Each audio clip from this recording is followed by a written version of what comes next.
ప్రపంచ ఉద్యమాల చరిత్రలో సువర్ణ అక్షరాలతో లిఖించదగ్గ ఘనత తెలంగాణ సాయుధ పోరాటానిది.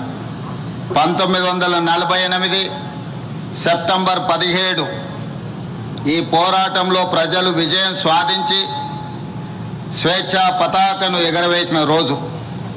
ఈ గడ్డపై రాచరికానికి ఘోరీ కట్టి ప్రజాపాలనకు హారతి పట్టిన రోజు సెప్టెంబర్ 17. అందుకే ఇది ప్రజాపాలన దినోత్సవం. రాష్ట్ర ప్రజలందరికీ ప్రజాపాలన దినోత్సవ శుభాకాంక్షలు తెలియజేస్తున్నా. స్వేచ్ఛ మన జీవన విధానం.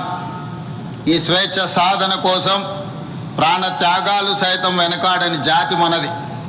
దీనికి చరిత్రనే సాక్ష్యం. అణిచివేత, పెద్దనారితనం, నియంతృత్వం, బానిసత్వ సంకెళ్లను బద్దలు కొట్టి స్వేచ్ఛకు ఊపిరి పోయడానికి ఊపిరి వదిలిన వందలాది మంది అమరులకు ఈ సందర్భంగా ఘన నివాళి అర్పిస్తున్నాను.